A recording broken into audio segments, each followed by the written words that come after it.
쉬운 사주 공부 매화계곡TV의 김태영입니다. 우리 주변에 둘러보면요, 유난히 질투가 많은 사람들이 있습니다. 남이 잘 되면 샘눈다 그러죠. 괜히 기분 나쁘고 배가 아픈 거예요. 질투의 사전적 의미는요, 나보다 위에 위치에 서고 또 나보다 무엇이 잘 됐을 때 미워하는 감정이 든다. 이것이 질투라고 합니다. 그러면 사주에는요, 질투심이 많은 사주가 따로 구성되어 있을까요? 있습니다. 그래서 오늘은요, 질투심이 많은 사주에 대해서 공부를 좀 하고요. 나 자신이 질투심이 많은 사주인가, 아니면 상대방이 질투심이 많은 사주인가에 대해서 좀 알고요. 대처를 한다면 조금 원활한 인간관계가 되지 않을까 싶습니다. 그럼 질투가 많은 사람은 어떤 사주 구성인가 공부해 보겠습니다. 끝까지 잘 들어주시고요. 도움이 되시면 좋아요, 구독 눌러주세요. 우리 사주에는요, 일간이 생하는 게 식신상관입니다.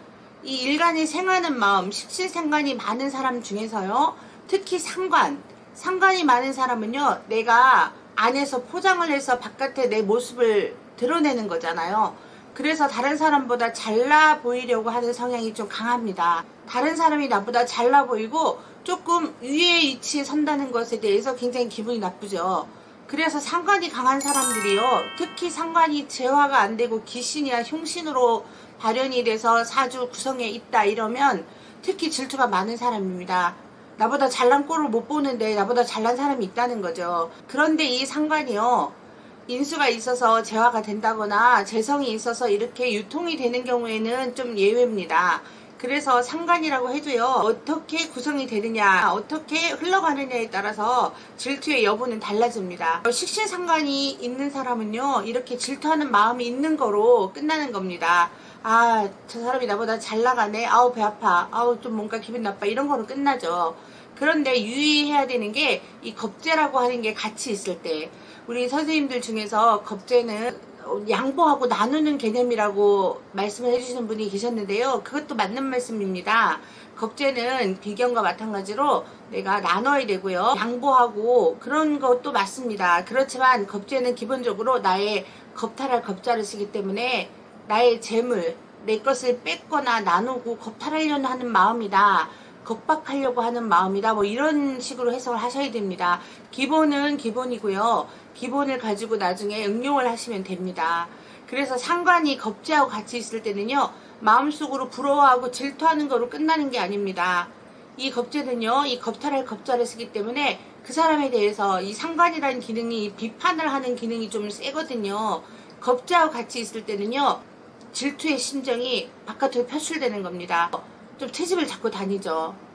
축하를 하고 좋긴 좋은데 부러운 마음 때문에 이 질투가 조금 극에 달하는 겁니다. 이 성향이 좀 더 강한 거는 이제 겁재도 귀신, 또 상관도 귀신일 때 그렇죠. 이 상관 입장에서 봤을 때요, 겁재는 편인입니다.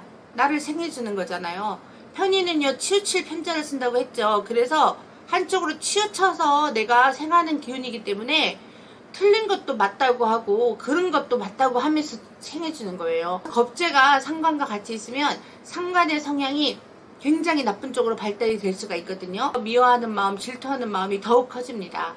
그래서 식신상관이 있는 사람이 질투심이 좀 많은데, 거기에다가 이 마음속으로만 미워하는 마음이 있는데 겁재라는 육친이 오면 이렇게 상관과 맞물려서 이 비판하는 마음, 싫어하는 마음, 미워하는 마음이 바깥으로 나온다는 겁니다. 그래서 겁재와 상관이 같이 있는 사주는요, 질투심이 있습니다. 그리고 또 한 가지는요, 우리 아이들을 키워보시면 아시겠지만 질투하고 경쟁하는 속에서 발전을 합니다. 목이나 화의 오행이 좀 많은 분들, 그런 아이들이요, 조금 경쟁을 하고요, 또 발전하려고 하고 질투를 합니다. 그것이 좋은 쪽으로 발현이 돼서 발전하는 데 사용이 되면 좋은데, 그렇지 않은 경우에는요, 나도 갉아먹고 다른 사람도 갉아먹고 하는 그런 성향이죠. 그래서 아이들 사주에요, 목이나 화가, 특히 목이 많은 사주, 갑이나 을이나 인이나 묘, 이런 목이 있는 사주는요, 이제 나무의 형상으로 봤을 때 태양의 기운을 서로 받으려고 싸우는 겁니다. 나무라는 목오행이 많은 사람은요, 이렇게 경쟁을 좀 합니다. 다른 비견겁재가 많은 사주하고 다르게 목이 있는 사주, 그 사주들은 경쟁을 많이 하고요. 목화가 많다고 하는 사주는 아무래도 바깥으로 나의 성향을 드러내고 표출하는 성향이기 때문에 위로 올라가고 옆으로 펼쳐지려고 하잖아요. 그래서 경쟁을 하는데 좀 더 노출되기 쉽다는 거죠. 그래서 목이라든가 화행이 많은 사람, 특히 목이 많은 사람, 특히 유년 시절에 그걸 보시면 우리 아이들 성향 중에서 목이 많은 아이들이 셈이 많고요. 저 아이가 어떤 걸 샀다 그러면 나도 꼭 그걸 사달라고 때려 쓰고 또 그걸 갖고 싶어서 용돈을 모은다든가 이런 행위를 합니다. 우리 자녀를 키우시는 분들 혹은 내가 내 사주를 봤을 때 목이 좀 많다, 비견겁제 중에서, 그러면 질투심이 많은 겁니다. 그것이 좋은 쪽으로 발현이 돼서 발전을 하느냐 안 하느냐는 다른 또 구성을 좀 봐야 됩니다. 그리고 또 질투가 많은 사주는요, 군겁쟁제라는 것입니다. 군겁쟁제는요, 비견겁제가 많아서 그 중에서 제가 한 가지만 있는 거예요. 제가 한 개만 있을 때, 제가 지지에 있을 때는 군겁쟁제라고 하지 않습니다. 여러분 그거 좀 유념하셔야 됩니다. 재성이 지지에 있을 때는요, 비견겁제가 많아도요 하나를 놓고 싸운다고 표현하지 않습니다. 그때는 군겁쟁제가 아닙니다. 제가 천간으로 올라왔을 때, 제가 천간에 있을 때 비견겁제가 많으면 이건 죄를 두고 싸우는 거예요. 그게 군겁쟁제라고 하는 겁니다. 그래서 여럿이서 재물을 하나 놓고 둘러앉아서 싸운다, 경쟁한다, 이런 의미거든요. 그래서 이것을 노름꾼 사주라고도 해요. 이렇게 재물을 중간에 놓고 삥 둘러앉아서 노름을 하죠. 그것도 이제 군겁쟁제 사주고요. 남자에게 있어서 쟤는 노름이라든가 이런 돈으로 들어갈 수도 있지만 어떤 사업체를 놓고도 싸우는 거고요. 또 여자를 놓고 싸우는 것도 됩니다. 매번 이렇게 경쟁의 상황에 놓이게 됩니다. 그런데 놓일 때마다 내가 승리하고 이기는 건 아니죠. 질 수도 있잖아요. 그러면 이제 미워하는 마음이 생기고 원망하는 마음이 생기죠. 그때 배가 아프고 미워하게 되니까 그게 질투입니다.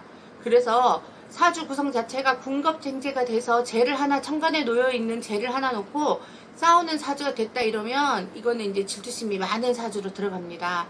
그래서 여러분들이 사주를 봤을 때 식신상관이 많구나, 또 식신상관이 많은데 귀신이나 흉신으로 들어가는구나, 또 겁재라는 게 있어서 같이 상관하고 맞물려서 같이 이루어진 사주, 그런 경우에는 이렇게 질투심이 많고 경쟁심이 많은 사주에 놓인다고 생각하셔야 됩니다.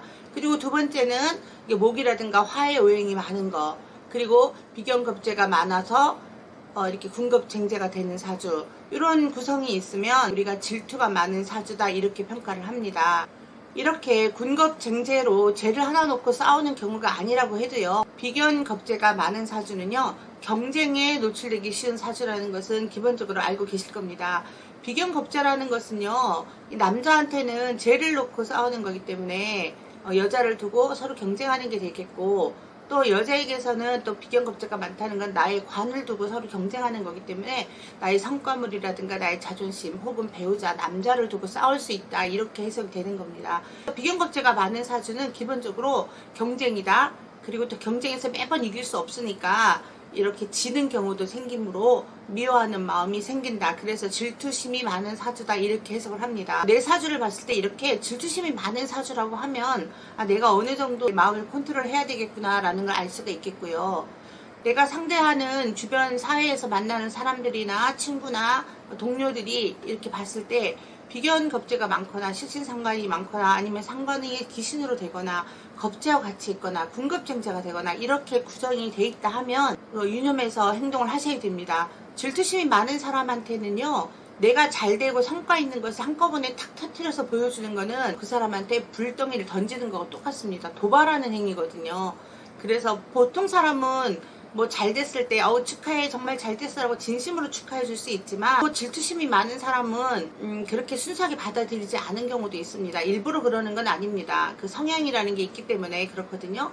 그럴 때는 이쪽 편에서 요령껏 나의 잘된 점, 축하받아야 될 점, 부러움의 상태가 되는 이런 일들을 한꺼번에 알리기보다 조금씩 공개를 해서 그 사람에게 질투심을 많이 불러내지 않도록 행동하는 것이 지혜로운 행동입니다. 끝까지 잘 들어주셔서 너무 감사하고요.